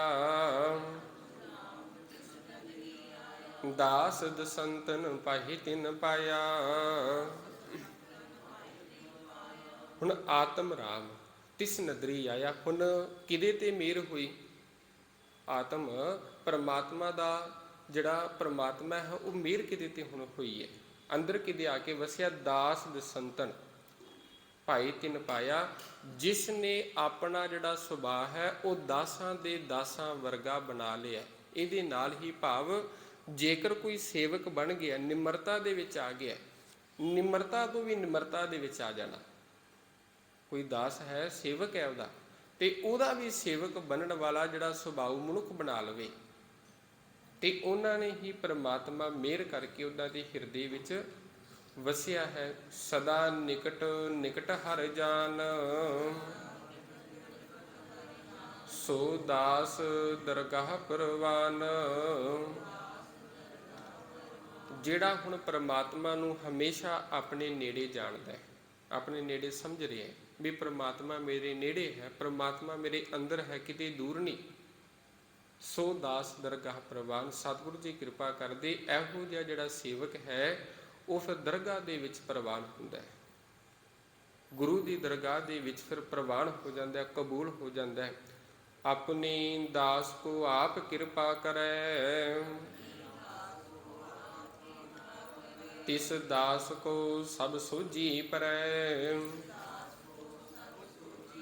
ਹੁਣ ਜਿਸ ਮਾਲਕ ਪ੍ਰਮਾਤਮਾ ਨੇ ਕਿਰਪਾ ਕਰਕੇ ਜਿਸ ਨੂੰ ਆਪਣਾ ਹੁਣ ਸੇਵਕ ਬਣਾ ਲਿਆ, ਆਪਣਾ ਦਾਸ ਬਣਾ ਲਿਆ, ਤੇ ਫਿਰ ਉਹਦੇ ਤੇ ਗੁਰੂ ਆਪ ਕਿਰਪਾ ਕਰਦਾ। ਤਿਸ ਦਾਸ ਕੋ ਸਭ ਸੋਝੀ ਪਰੈ, ਫਿਰ ਉਸ ਦਾਸ ਨੂੰ ਉਹ ਮਾਲਕ ਪ੍ਰਮਾਤਮਾ ਸਭ ਸੋਝੀ ਦੇ ਦਿੰਦਾ, ਗਿਆਨ ਬਖਸ਼ਦਾ ਹੈ। ਸਗਲ ਸੰਗ ਆਤਮ ਉਦਾਸ, ਐਸੀ ਜੁਗਤ ਨਾਨਕ ਰਾਮਦਾਸ। ਹੁਣ ਸਗਲ ਸੰਗ ਦਾ ਜਿਹੜਾ ਅਰਥ ਹੈ, ਸਭ ਦੇ ਨਾਲ ਵਰਤਦਿਆਂ ਹੋਇਆਂ ਆਤਮਾ ਨਿਰਲੇਪ ਰਹਿੰਦੀ ਹੈ, ਉਹ ਵਿਚਰ ਸੰਸਾਰ ਦੇ ਅੰਦਰ ਰਿਹਾ, ਇਹ ਸੰਸਾਰ ਤੋਂ ਬਾਹਰ ਨਹੀਂ ਚਲਾ ਗਿਆ ਵੀ ਹਾਂ ਵੀ ਸੰਸਾਰ ਨੂੰ ਛੱਡ ਕੇ ਜੰਗਲਾਂ ਦੇ ਵਿੱਚ ਚਲੇ ਜਾਈਏ, ਪਹਾੜੀ ਇਲਾਕਿਆਂ ਦੇ ਵਿੱਚ ਜਾ ਕੇ ਇਕੱਲੇ ਜਾ ਕੇ ਜਪ ਕਰਨਾ, ਤਪ ਕਰਨਾ। ਸਤਿਗੁਰੂ ਜੀ ਕਿਰਪਾ ਕਰਦੇ ਨਹੀਂ, ਜਿਹੜਾ ਸੰਸਾਰ ਦੇ ਅੰਦਰ ਰਹਿੰਦਿਆਂ ਹੋਇਆਂ, ਪਰਿਵਾਰ ਦੇ ਅੰਦਰ ਰਹਿੰਦਿਆਂ ਹੋਇਆਂ, ਆਪਣੇ ਫਰਜ਼ਾਂ ਨੂੰ ਪੂਰੀਆਂ ਕਰਦਿਆਂ ਹੋਇਆਂ, ਤੇ ਜਿਹੜਾ ਸੁਰਤ ਨੂੰ ਪ੍ਰਮਾਤਮਾ ਦੇ ਵਿੱਚ ਟਿਕਾ ਕੇ ਰੱਖਦਾ, ਉਹਦੇ ਵਿੱਚ ਟਿਕ ਗਿਆ, ਐਸੀ ਜੁਗਤ ਨਾਨਕ ਰਾਮਦਾਸ। ਕਹਿੰਦੇ ਅਸਲ ਦੇ ਵਿੱਚ ਇਹ ਜੁਗਤੀ ਵਾਲੇ ਨੇ, ਉਹ ਪ੍ਰਮਾਤਮਾ ਦੇ ਸੇਵਕ ਨੇ, ਰਾਮ ਦੇ ਦਾਸ ਨੇ। ਪ੍ਰਭ ਕੀ ਆਗਿਆ ਆਤਮ ਹਿਤਾਵੈ, ਜੀਵਨ ਮੁਕਤ ਸੋ ਕਹਾਵੈ। ਹੁਣ ਜਿਹੜਾ ਪਰਮਾਤਮਾ ਦੀ ਆਗਿਆ ਨੂੰ, ਪਰਮਾਤਮਾ ਦੇ ਹੁਕਮ ਨੂੰ ਸੱਤ ਕਰਕੇ ਪ੍ਰਵਾਨ ਕਰ ਲੈਂਦਾ, ਹਿੱਤ ਦੇ ਵਿੱਚ ਮੰਨ ਲੈਂਦਾ, ਮੰਨ ਲੈਣਾ, ਪ੍ਰਵਾਨ ਕਰ ਲੈਣਾ। ਜੋ ਸੰਸਾਰ ਦੇ ਅੰਦਰ ਹੋ ਰਿਹਾ, ਜੋ ਪਰਮਾਤਮਾ ਕਰ ਰਿਹਾ, ਉਸ ਨੂੰ ਚੰਗਾ ਕਰਕੇ, ਭਲਾ ਕਰਕੇ ਜਾਣ ਲੈਂਦਾ ਹੈ। ਜੀਵਨ ਮੁਕਤ ਸੋ ਕਹਾਵੈ। ਸਤਿਗੁਰੂ ਜੀ ਕਿਰਪਾ ਕਰਦੇ ਉਹੀ ਜਿਹੜਾ ਮਨੁੱਖ ਹੈ ਉਹ ਜਿਉਂਦਾ ਜੀ ਮੁਕਤੀ ਪ੍ਰਾਪਤ ਕਰ ਲੈਂਦਾ ਹੈ, ਵਿਕਾਰਾਂ ਦੇ ਬੰਧਨਾਂ ਤੋਂ ਬਚ ਜਾਂਦਾ ਹੈ। ਤੈਸਾ ਹਰਖ ਤੈਸਾ ਉਸ ਸੋਗ, ਸਦਾ ਆਨੰਦ ਤਹ ਨਹੀਂ ਵਿਯੋਗ। ਫਿਰ ਇਹੋ ਜਿਹਾ ਜਿਹੜਾ ਮਨੁੱਖ ਹੈ, ਜਦੋਂ ਨਿਰਲੇਪ ਹੀ ਹੋ ਗਿਆ, ਜਿਹੜੇ ਬੰਧਨਾਂ ਤੋਂ ਮੁਕਤ ਹੋ ਗਿਆ, ਫਿਰ ਉਹਦੇ ਲਈ ਹਰਖ ਦਾ ਅਰਥ ਹੈ ਖੁਸ਼ੀ, ਸੋਗ ਦਾ ਅਰਥ ਹੈ ਗਮੀ। ਉਹਦੇ ਲਈ ਭਾਵੇਂ ਸੁੱਖ ਹੋਵੇ, ਭਾਵੇਂ ਦੁੱਖ ਹੋਵੇ, ਭਾਵੇਂ ਖੁਸ਼ੀ ਹੋਵੇ, ਭਾਵੇਂ ਗਮੀ ਹੋਵੇ, ਸਭ ਕੁਝ ਬਰਾਬਰ ਹੈ। ਸਦਾ ਆਨੰਦ ਤਾਂ ਨਹੀਂ ਵਿਯੋਗ, ਤੇ ਉਹ ਫਿਰ ਸਦਾ ਆਨੰਦ ਦੇ ਵਿੱਚ ਹੀ ਰਹੇਗਾ। ਉਹਦੇ ਲਈ ਕੋਈ ਮਾਇਨੇ ਨਹੀਂ ਰੱਖਦਾ ਵੀ ਸੰਸਾਰਿਕ ਸੁੱਖ ਤੇ ਸੰਸਾਰਿਕ ਦੁੱਖ, ਉਹ ਅੰਦਰੋਂ ਹਮੇਸ਼ਾ ਖੁਸ਼ ਰਹੇਗਾ। ਆਨੰਦ ਅਸੀਂ ਉਸ ਨੂੰ ਕਹਿੰਦੇ ਆ ਸੁੱਖ ਤੇ ਦੁੱਖ ਤੋਂ ਜਿਹੜਾ ਉੱਪਰ ਉੱਠ ਚੁੱਕਾ ਹੈ, ਇਸ ਅਵਸਥਾ ਤੋਂ ਉੱਪਰ ਚਲਾ ਗਿਆ, ਉਹਨੂੰ ਅਸੀਂ ਕਹਿੰਦੇ ਹਾਂ ਵੀ ਇਹ ਆਨੰਦ ਦੇ ਵਿੱਚ ਹੈ। ਇਹਨੂੰ ਹੁਣ ਨਾ ਤੇ ਸੁੱਖ ਤੇ ਨਾ ਕੋਈ ਦੁੱਖ, ਨਾ ਕੋਈ ਖੁਸ਼ੀ ਤੇ ਨਾ ਕੋਈ ਗਮੀ, ਇਹ ਕੋਈ ਵੀ ਜਿਹੜੀ ਚੀਜ਼ ਹੈ ਉਸ ਨੂੰ ਪਾਉਂਦੀ ਨਹੀਂ ਹੈ। ਤੈਸਾ ਸਵਰਨ ਤੈਸੀ ਉਸ ਮਾਟੀ, ਤੈਸਾ ਅੰਮ੍ਰਿਤ ਤੈਸੀ ਬਿਖ ਖਾਟੀ। ਹੁਣ ਉਹਦੇ ਲਈ ਸੋਨਾ ਤੇ ਚਾਂਦੀ ਬਰਾਬਰ ਹੈ, ਸੋਨਾ ਤੇ ਮਿੱਟੀ ਇੱਕੋ ਬਰਾਬਰ ਹੈ। ਭਾਵ ਕੋਈ ਕੀਮਤੀ ਚੀਜ਼ ਹੋਵੇ, ਕੋਈ ਸਿੰਪਲ ਚੀਜ਼ ਹੈ, ਬਰਾਬਰ ਹੈ, ਕਿਉਂਕਿ ਉਹਦਾ ਮੋਹ ਹੀ ਨਹੀਂ ਹੈ, ਉਹਦੇ ਅੰਦਰ ਕੋਈ ਲਾਲਚ ਨਹੀਂ ਹੈ। ਜਦੋਂ ਬੰਦੇ ਦੇ ਅੰਦਰ ਲਾਲਚ ਨਹੀਂ ਹੋਵੇਗਾ, ਸਭ ਕੁਝ ਬਰਾਬਰ ਹੈ। ਜਿਹਨੂੰ ਅਸੀਂ ਵੀ ਪੜ੍ਹਦੇ ਹਾਂ ਨਾ, ਜੋ ਨਰ ਦੁੱਖ ਮੈਂ ਦੁੱਖ ਨਹੀਂ ਮਾਨੈ, ਸੁਖ ਸਨੇਹ ਅਰ ਭੈ ਨਹੀਂ ਜਾਕੈ, ਕੰਚਨ ਮਾਟੀ ਮਾਨੈ। ਉਹੀ ਗੱਲ ਆ ਗਈ ਇੱਥੇ ਵੀ, ਸੋਨਾ ਤੇ ਮਿੱਟੀ ਨੂੰ ਬਰਾਬਰ ਕਰਕੇ ਜਾ ਰਹੇ ਹੈ। ਸੁੱਖ ਤੇ ਦੁੱਖ ਉਹਦੇ ਲਈ ਬਰਾਬਰ ਹੈ, ਖੁਸ਼ੀ ਤੇ ਗਮੀ ਇੱਕੋ ਬਰਾਬਰ ਹੈ। ਜੇਕਰ ਦੁੱਖ ਆ ਗਿਆ, ਦੁੱਖ ਨੂੰ ਫਿਰ ਘਬਰਾਉਂਦਾ ਨਹੀਂ, ਦੁੱਖ ਦੇ ਵਿੱਚ ਵੇਖ ਕੇ ਵੀ ਹਾਂ ਵੀ ਘਬਰਾ ਜਾਵੇ ਵੀ ਰੱਬ ਨੇ ਮੈਨੂੰ ਦੁੱਖ ਦਿੱਤਾ ਹੈ। ਉਹਦੇ ਲਈ ਅਵਸਥਾ ਸਿੰਪਲ ਹੀ ਹੈ, ਕਿਉਂ ਆਨੰਦ ਦੇ ਵਿੱਚ ਟਿਕਿਆ ਹੋਇਆ। ਤੈਸਾ ਅੰਮ੍ਰਿਤ ਤੈਸੀ ਬਿਖ ਖਾਟੀ। ਹੁਣ ਉਹਦੇ ਪਰਥਾਏ ਅੰਮ੍ਰਿਤ ਦੇ ਅਰਥ ਨੇ ਮਿੱਠੇ ਬੋਲ। ਜੇਕਰ ਅਸੀਂ ਵੈਸੇ ਕਰੀਏ, ਅੰਮ੍ਰਿਤ ਦੇ ਅਰਥ ਮਿੱਠੇ ਬੋਲ। ਉਹਦੇ ਪਰਥਾਏ ਹੁਣ ਕੋਈ ਮਿੱਠੇ ਬੋਲ ਵੀ ਬੋਲੇ ਤੇ ਤੈਸੀ ਬਿਖ ਖਾਟੀ। ਖਾਟੀ ਬਿਖ ਦਾ ਅਰਥ ਹੈ ਕੋੜਾ, ਜ਼ਹਿਰ ਵਰਗੇ। ਕੋਈ ਉਹਦੇ ਪਰਥਾਏ ਹੁਣ ਚੰਗੇ ਬੋਲ ਵੀ ਬੋਲੇ, ਕੋਈ ਮਾੜੇ ਬੋਲ ਬੋਲੇ, ਉਹਨੂੰ ਕੋਈ ਫਰਕ ਨਹੀਂ ਪੈਂਦਾ। ਤੈਸਾ ਮਾਨ ਤੈਸਾ ਅਭਿਮਾਨ। ਹੁਣ ਕੋਈ ਮਨੁੱਖ ਉਹਦਾ ਆਦਰ ਸਤਿਕਾਰ ਕਰੇ ਤੇ ਤੈਸਾ ਅਭਿਮਾਨ, ਅਭਿਮਾਨ ਦਾ ਅਰਥ ਹੁੰਦਾ ਹੰਕਾਰ। ਭਾਵੇਂ ਕੋਈ ਆਪਣੇ ਆਪ ਤੇ ਹੰਕਾਰ ਕਰੇ, ਕੋਈ ਹੰਕਾਰੀ ਜਿਹੜਾ ਮਨੁੱਖ ਹੈ ਉਹ ਨਿਰਾਦਰ ਵੀ ਕਰੇ, ਆਪਣਾ ਹੰਕਾਰ ਦੇ ਕਰਕੇ ਉਹਦਾ ਨਿਰਾਦਰ ਕਰੇ, ਤੇ ਕੋਈ ਹੁਣ ਆਦਰ ਕਰੇ, ਉਹਦੇ ਲਈ ਬਰਾਬਰ ਹੈ। ਤੈਸਾ ਰੰਕ ਤੈਸਾ ਰਾਜਾਨ। ਰੰਕ ਦਾ ਅਰਥ ਹੈ ਗਰੀਬ, ਰਾਜਾਨ ਦਾ ਰਾਜਾ। ਉਹਦੇ ਲਈ ਗਰੀਬ ਅਮੀਰ ਸਭ ਕੁਝ ਬਰਾਬਰ ਹੈ। ਕੋਈ ਭਾਵੇਂ ਗਰੀਬ ਹੈ, ਭਾਵੇਂ ਕੋਈ ਰਾਜਾ ਹੈ, ਸਭ ਕੁਝ ਉਹਦੇ ਲਈ ਬਰਾਬਰ ਹੈ। ਜੋ ਵਰਤਾਈ ਸਾਈ ਜੁਗਤ। ਸਾਈ ਉਹੀ, ਕੁਦਰਤ ਕਵਣ ਕਹਾ ਵਿਚਾਰ, ਵਾਰਿਆ ਨਾ ਜਾਵਾਂ ਇੱਕ ਵਾਰ, ਜੋ ਤੁਧ ਭਾਵੈ ਸਾਈ ਭਲੀ ਕਾਰ। ਉਹੀ ਚੀਜ਼ ਭਲੀ ਹੈ, ਉਹੀ ਕਾਰ ਭਲੀ ਹੈ। ਇੱਥੇ ਸਾਈਂ ਦਾ ਅਰਥ ਸਾਈਂ ਪਰਮਾਤਮਾ। ਸਾਈ ਜੁਗਤ ਉਹੀ ਜੁਗਤ, ਉਹੀ ਰਸਤਾ। ਜੋ ਵਰਤਾਏ ਸਾਈ ਜੁਗਤ, ਜੋ ਉਹ ਪਰਮਾਤਮਾ ਦੇ ਹੁਕਮ ਹੈ, ਜੋ ਵਰਤ ਰਿਹਾ ਉਹ ਇਸ ਰਸਤੇ ਨੂੰ ਅਪਣਾ ਲੈਂਦਾ, ਉਹੀ ਜੁਗਤ ਹੈ। ਨਾਨਕ ਉਹ ਪੁਰਖ ਕਹੀ ਹੈ ਜੀਵਨ ਮੁਕਤ। ਜੇਕਰ ਇਸ ਗੱਲ ਨੂੰ ਕੋਈ ਮਨੁੱਖ ਸਮਝ ਲੈਂਦਾ ਹੈ ਤੇ ਇਹੋ ਜਿਹਾ ਜਿਹੜਾ ਮਨੁੱਖ ਹੈ ਉਹਨੂੰ ਫਿਰ ਪੁਰਖ ਨੂੰ ਸੰਸਾਰ ਦੇ ਅੰਦਰ ਜਿਉਂਦਿਆਂ ਹੋਇਆਂ ਵੀ ਮੁਕਤ ਹੋ ਜਾਂਦਾ, ਬੰਧਨਾਂ ਤੋਂ ਬਚ ਸਕਦਾ। ਉਹਨੂੰ ਅਸੀਂ ਕਹਿ ਸਕਦੇ ਹਾਂ ਵੀ ਇਹ ਬੰਧਨਾਂ ਤੋਂ ਮੁਕਤ ਹੋ ਚੁੱਕਾ ਹੈ। ਉੱਪਰ ਨਿਸ਼ਾਨੀਆਂ ਦੱਸੀਆਂ ਨੇ ਵੀ ਕਿਹੜੀਆਂ ਕਿਹੜੀਆਂ। ਜਿਹਨੂੰ ਖੁਸ਼ੀ ਤੇ ਗਮੀ, ਸਦਾ ਆਨੰਦ ਦੇ ਵਿੱਚ ਰਹੇਗਾ, ਤੇ ਸੋਨਾ ਤੇ ਮਿੱਟੀ ਇੱਕੋ ਬਰਾਬਰ ਜਾਣਦਾ ਹੈ, ਕਿਸੇ ਪ੍ਰਕਾਰ ਦਾ ਮਨ ਦੇ ਵਿੱਚ ਲਾਲਚ ਨਹੀਂ ਹੈ, ਤੇ ਉਹਦੇ ਪਰਥਾਏ ਕੋਈ ਮਿੱਠੇ ਬੋਲ ਬੋਲੇ, ਕੋਈ ਕੋੜੇ ਬੋਲ ਬੋਲੇ, ਕੋਈ ਉਹਦਾ ਆਦਰ ਕਰੇ, ਕੋਈ ਉਹਦਾ ਨਿਰਾਦਰ ਕਰੇ, ਕੋਈ ਆਪਣੇ ਹੰਕਾਰ ਦੇ ਵਿੱਚ ਰਵੇ, ਭਾਵੇਂ ਕੋਈ ਰਾਜਾ ਹੈ, ਭਾਵੇਂ ਕੋਈ ਗਰੀਬ ਹੈ, ਸਭ ਕੁਝ ਉਹਦੇ ਲਈ ਬਰਾਬਰ ਹੈ, ਕਿਸੇ ਪ੍ਰਕਾਰ ਦਾ ਕੋਈ ਭੇਦਭਾਵ ਨਹੀਂ। ਤੇ ਇਹੋ ਜਿਹੇ ਜੇਕਰ ਕੋਈ ਮਨੁੱਖ ਆਪਣੀ ਜ਼ਿੰਦਗੀ ਦੇ ਜੀਵਨ ਨੂੰ ਜਿਉਂਦਾ ਹੈ ਤੇ ਸਤਿਗੁਰੂ ਜੀ ਕਿਰਪਾ ਕਰਦੇ। ਨਾਨਕ ਉਹ ਪੁਰਖ, ਇਹ ਨਾਨਕ ਉਹ ਜਿਹੜਾ ਪੁਰਖ ਹੈ ਕਹੀਦਾ ਹੈ ਜੀਵਨ ਮੁਕਤ, ਜਿਉਂਦਿਆਂ ਹੋਇਆਂ ਉਸਨੇ ਮੁਕਤੀ ਨੂੰ ਪ੍ਰਾਪਤ ਕਰ ਲਿਆ। ਪਾਰ ਬ੍ਰਹਮ ਕੇ ਸਗਲੇ ਠਾਉ,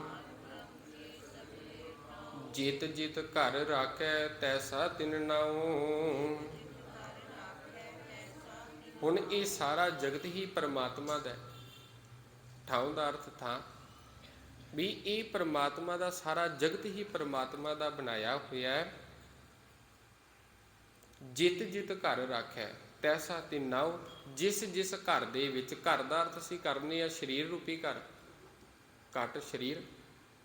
ਜੈਹੋ ਜੀ ਜਿਸ ਜੈਹੋ ਜਿਹਾ ਸਰੀਰ ਦੀ ਦਾਤ ਬਖਸ਼ੀ ਹੈ, ਤੈਸਾ ਤਿਨ ਨਾਮ, ਉਹੋ ਜਿਹਾ ਉਸ ਨੂੰ ਨਾਮ ਮਿਲਿਆ। ਜੈਹੋ ਜੀ ਕਿਸੇ ਦੀ ਜਨਮ ਹੋਈ, ਉਹੋ ਜਿਹਾ ਉਸ ਨੂੰ ਨਾਮ ਮਿਲ ਗਿਆ। ਮਨੁੱਖ ਬਣਿਆ, ਮਨੁੱਖ ਹੋ ਵੱਜਣ ਲੱਗ ਪਿਆ।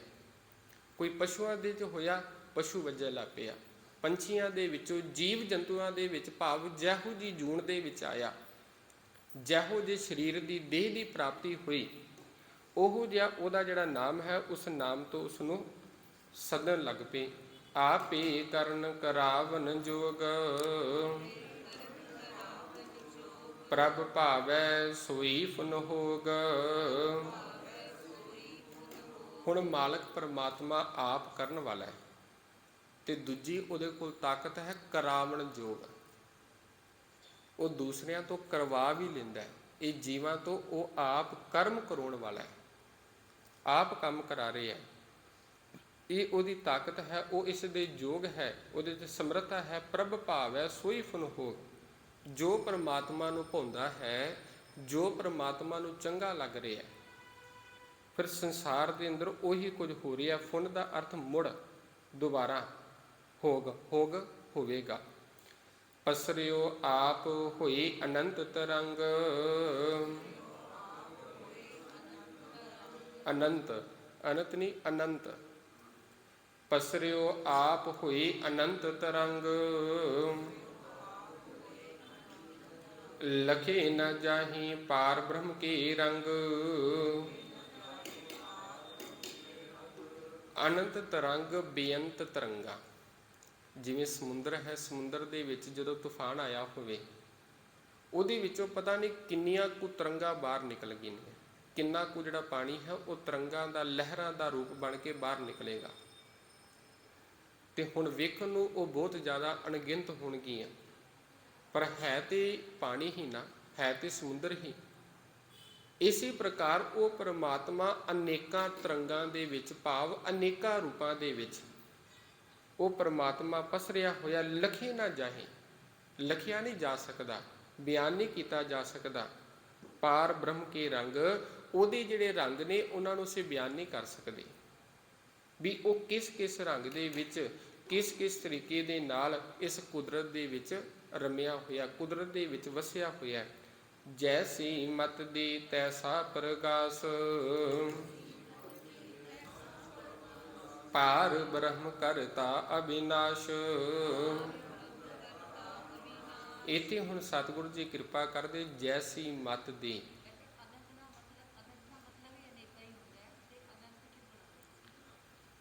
ਅਨੰਤ, ਹਾਂ, ਪਰ ਇਹ ਤੇ ਅਨੰਤ ਹੋਏਗਾ, ਅਨੰਤ ਹੀ ਹੋਏਗਾ ਉਚਾਰਨੇ ਦਾ। ਅਨੰਤ ਬੇਅੰਤ ਵਿੱਚ ਬਹੁਤ ਸਾਰੀਆਂ, ਹਾਂ। ਅਨੰਤ ਤਰੰਗ, ਮੈਂ ਸਮਝ ਗਿਆ ਤੁਹਾਡੀ ਗੱਲ। ਹੁਣ ਪਹਿਲਾਂ ਅਗਮ, ਅਗਮ, ਹਾਂ ਠੀਕ ਹੈ, ਕੋਈ ਗੱਲ ਨਹੀਂ। ਮੈਂ ਪਰ ਇਹਦੇ ਤੇ ਜੋ ਉਚਾਰਨ ਹੈ ਉਹਦਾ ਅਨੰਤ ਹੀ ਹੋਏਗਾ। ਵੀ ਜਿਵੇਂ ਅਗਮ, ਅਗਮ, ਅਗਮ ਦਾ ਕੋਈ ਅਰਥ ਨਹੀਂ ਹੈ। ਅਗਮ, ਹਾਂ, ਅਨੰਤ ਜਿਹਦਾ ਅੰਤ ਨਹੀਂ ਪਾਇਆ, ਇਹ ਵੀ ਤੁਸੀਂ ਕਹਿ ਸਕਦੇ ਹੋ ਅਨੰਤ। ਹਾਂ, ਉਹਦਾ ਅੰਤ ਨਹੀਂ ਕੋਈ ਹੈ। ਹਾਂ ਹਾਂ ਹਾਂ, ਅਨੰਤ ਹੈ, ਅਨੰਤ ਤਰੰਗ। ਵੀ ਉਹ ਜਿਹੜਾ ਪਰਮਾਤਮਾ ਲਖੀ ਨਾ ਜਾਹੀ ਪਾਰ ਬ੍ਰਹਮ ਕੇ ਰੰਗ, ਜੈਸੀ ਮਤ ਦੇ। ਜੈਹੂ ਜੀ, ਹੁਣ ਇੱਥੇ ਗੱਲ ਹੈ ਵੀ ਜੈਹੂ ਜੀ ਉਹ ਮਤ ਦੇ ਰਿਹਾ ਜਿਸ ਨੂੰ, ਜਿਸ ਨੂੰ ਜੈਹੂ ਜੀ ਮਤ ਦਿੱਤੀ ਹੈ, ਚੰਗੀ ਹੈ ਮਾੜੀ ਹੈ, ਤੈਸਾ ਪ੍ਰਗਾਸ। ਉਹਦੇ ਅੰਦਰ ਪ੍ਰਗਾਸ ਦਾ ਅਰਥ ਹੈ ਗਿਆਨ, ਪ੍ਰਕਾਸ਼ ਹੋ ਜਾਣਾ, ਚਾਨਣ ਹੋ ਜਾਣਾ। ਪਰ ਉਹ ਜਿਹਾ ਜਿਹੜਾ ਉਹਨਾਂ ਦੇ ਅੰਦਰ ਪ੍ਰਕਾਸ਼ ਹੈ, ਉਹ ਜਿਹਾ ਉਹਨਾਂ ਦੇ ਕੋਲ ਗਿਆਨ ਹੈ। ਹੁਣ ਜਿਨ੍ਹਾਂ ਨੂੰ ਚੰਗੀ ਮਤ ਹੈ ਉਹਨਾਂ ਕੋਲ ਚੰਗਾ ਗਿਆਨ ਹੈ, ਚੰਗੇ ਗੁਣ ਨੇ। ਹੁਣ ਜਿਨ੍ਹਾਂ ਦੇ ਕੋਲ ਭੈੜੀ ਮਤ ਹੈ, ਹੁਣ ਚੋਰ ਦੇ ਕੋਲ ਮਤ ਕਿਹੋ ਜਿਹੀ ਹੈ? ਚੋਰੀ ਕਰਨ ਵਾਲੀ। ਠੱਗ ਦੇ ਕੋਲ ਕੀ ਹੈ? ਠੱਗੀ ਮਾਰਨ ਵਾਲੀ। ਧੋਖੇ ਵਾਲਾ ਕਰਨ ਵਾਲੇ ਕੋਲ ਧੋਖੇ ਕਰਨ ਵਾਲੀ। ਦਗਾ ਕਰਨ ਵਾਲੇ ਕੋਲ ਦਗੇ ਵਾਲੀ ਮਤ। ਹੁਣ ਮਤ ਤੇ ਉਹੋ ਜਿਹੀ ਹੈ ਨਾ, ਵੀ ਜਿਹੋ ਜੀ ਉਹਨੂੰ ਮਤ ਹੈ ਉਹੋ ਜਿਹਾ ਉਹਦੇ ਕੋਲ ਚਾਨਣ ਹੈ। ਹੁਣ ਧੋਖਾ ਕਰਨ ਵਾਲਾ ਆਪਣੀ ਮਤ ਦੇ ਅਨੁਸਾਰ ਦੂਸਰਿਆਂ ਦੇ ਨਾਲ ਧੋਖਾ ਕਰਦਾ ਹੈ। ਚੋਰ ਕਰਨ ਵਾਲਾ ਤੋਂ ਜਿੰਨੇ ਮਰਜ਼ੀ ਤੁਸੀਂ ਸੁਚੇਤ ਹੋ ਜਾਵੋ, ਉਹਦੇ ਕੋਲ ਉਹ ਸਕੀਮ ਹੈ, ਮਤ ਹੈ, ਉਹ ਮਤ ਦੇ ਨਾਲ ਉਹਨੇ ਚੋਰੀ ਕਰ ਹੀ ਲੈਣੀ ਹੈ। ਤੇ ਪ੍ਰਮਾਤਮਾ ਦੇ ਗੁਣ ਗਾਣ ਵਾਲਾ ਚੰਗੀ ਜਿਹਦੇ ਕੋਲ ਮਤ ਹੈ, ਹੁਣ ਜਿਹਦਾ ਸੁਭਾਅ ਦਇਆ ਵਾਲਾ ਹੈ, ਉਹਨੇ ਦਇਆ ਕਰ ਹੀ ਦੇਣੀ ਹੈ। ਤੇ ਜਿਸ ਦਾ ਸੁਭਾਅ ਹੁਣ ਦਾਨ ਕਰਨ ਵਾਲਾ ਹੈ, ਉਹ ਫਿਰ ਵੇਖ ਕੇ ਜਿੱਥੇ ਉਹਨੂੰ ਲੱਗਾ ਲੋੜਵੰਦ ਉਹਨੇ ਦਾਨ ਕਰ ਦੇਣਾ ਹੈ। ਫਿਰ ਉਹ ਪੁੱਛੇਗਾ ਨਹੀਂ ਕਿਸੇ ਨੂੰ ਵੀ ਮੈਂ ਦਾਨ ਕਰਾਂ ਕਿ ਨਾ ਕਰਾਂ। ਤੂੰ ਜਿਹੋ ਜਿਹੀ ਮੱਤ ਆ ਗਈ, ਜਿਹੋ ਜਿਹੀ ਸਮਝ ਆ ਗਈ, ਚੰਗਾ ਹੀ ਸਮਝ ਆਈ, ਚੰਗਾ ਗਿਆਨ ਆਇਆ, ਤੇ ਉਹੋ ਜਿਹੀ ਮੱਤ ਉਹਦੇ ਕੋਲ ਹੈ, ਉਹੋ ਜਿਹਾ ਉਹਦੇ ਕੋਲ ਗਿਆਨ ਹੈ। ਮਾੜੀ ਮੱਤ ਵਾਲੇ ਕੋਲ ਮਾੜਾ ਹੀ ਗਿਆਨ ਹੈ। ਜੈਸੀ ਮੱਤ ਦੇ ਜਿਹੋ ਜਿਹੀ ਉਸਨੇ ਮੱਤ ਦਿੱਤੀ ਹੋਈ ਹੈ, ਤੈਸਾ ਪ੍ਰਗਾਸ, ਉਹੋ ਜਿਹੀ ਉਹਦੇ ਕੋਲ ਪ੍ਰਗਾਸ ਹੈ, ਗਿਆਨ ਹੈ। ਪਾਰ ਬ੍ਰਹਮ ਕਰਤਾ ਅਵਿਨਾਸ਼, ਪਾਰ ਬ੍ਰਹਮ ਪਰਮਾਤਮਾ ਕਰਤਾ ਹੈ, ਕਰਨ ਵਾਲਾ ਹੈ। ਤੇ ਅਵਿਨਾਸ਼ ਦਾ ਅਰਥ ਹੈ ਜਿਹੜਾ ਕਦੇ ਵੀ ਨਾਸ਼ ਨਹੀਂ ਹੋਣ ਵਾਲਾ। ਸਦਾ ਸਦਾ ਸਦਾ ਦਿਆਲ, ਸਿਮਰ ਸਿਮਰ ਨਾਨਕ ਭਈ ਨਿਹਾਲ। ਸਦਾ ਸਦਾ ਸਦਾ ਦਿਆਲ, ਸਿਮਰ ਸਿਮਰ ਨਾਨਕ ਭਈ ਨਿਹਾਲ। ਉਹ ਪਰਮਾਤਮਾ ਸਦਾ ਸਦਾ ਸਦਾ ਦਿਆ, ਇੱਕ ਨਹੀਂ ਸਦਾ ਦੇ ਲਈ, ਉਹ ਹਮੇਸ਼ਾ ਦਇਆ ਹੀ ਕਰਨ ਵਾਲਾ। ਉਹਦਾ ਸੁਭਾਅ ਦਿਆਲੂ ਹੈ, ਉਹ ਹਮੇਸ਼ਾ ਮਿਹਰ ਹੀ ਕਰਦਾ, ਕਿਰਪਾ ਹੀ ਕਰਦਾ ਹੈ। ਸਿਮਰ ਸਿਮਰ ਸਿਮਰ ਸਿਮਰ ਕੇ ਉਸ ਪਰਮਾਤਮਾ ਦੇ ਗੁਣਾਂ ਨੂੰ ਵੇਖ ਵੇਖ ਕੇ, ਇਸ ਚੀਜ਼ ਨੂੰ ਵੇਖ ਵੇਖ ਕੇ, ਕੁਦਰਤ ਨੂੰ ਤੁਸੀਂ ਕਹਿ ਲਵੋ, ਜੀਵਾਂ ਨੂੰ ਵੇਖ ਕੇ ਕਹਿ ਲਵੋ, ਉਹਦੇ ਪਰਮਾਤਮਾ ਦੇ ਗੁਣਾਂ ਨੂੰ ਗਾ ਕੇ ਕਹਿ ਲਵੋ। ਸਿਮਰ ਸਿਮਰ ਨਾਨਕ ਭਈ ਨਿਹਾਲ, ਨਾਨਕ ਇਸ ਚੀਜ਼ ਨੂੰ ਵੇਖ ਕੇ ਨਿਹਾਲ ਹੋ ਰਿਹਾ, ਜਿਸ ਨੂੰ ਤੁਸੀਂ ਪ੍ਰਸੰਨ ਕਹਿ ਲਵੋ, ਪ੍ਰਸੰਨ ਹੋ ਰਿਹਾ, ਜਿਸ ਦੀ ਪ੍ਰਸੰਨਤਾ ਜਿਹੜੀ ਬਿਆਨ ਨਹੀਂ ਕੀਤੀ ਜਾ ਸਕਦੀ। ਇੱਥੋਂ ਤੱਕ ਹੁਣ ਆਪਣੀਆਂ 9 ਅਸ਼ਟਪਦੀਆਂ ਹੋ ਗਈਆਂ ਨੇ, ਤੇ 10ਵੀਂ ਅਸ਼ਟਪਦੀ ਆਪਾਂ ਕੱਲ੍ਹ ਦੇ ਦੀਵਾਨਾਂ ਵਿੱਚ ਕਰਾਂਗੇ। ਸਤਿਗੁਰੂ ਪਾਤਸ਼ਾਹ ਜੀ ਕਿਰਪਾ ਕਰਨ, ਸਾਨੂੰ ਸਮੱਤ ਬਖਸ਼ਣ, ਸੋਝੀ ਦੇਣ, ਤਾਂ ਜੋ ਅਸੀਂ ਵੀ ਸ਼ੁੱਧ ਤੇ ਸਪਸ਼ਟ ਬਾਣੀ ਨੂੰ ਪੜ੍ਹ ਸਕੀਏ। ਵਿਚਾਰਾਂ ਦੀ ਸਮਾਪਤੀ। ਬੁਲਾਓ ਜੀ ਫਤਿਹ ਆਖੋ ਜੀ। ਵਾਹਿਗੁਰੂ ਜੀ ਕਾ ਖਾਲਸਾ, ਵਾਹਿਗੁਰੂ।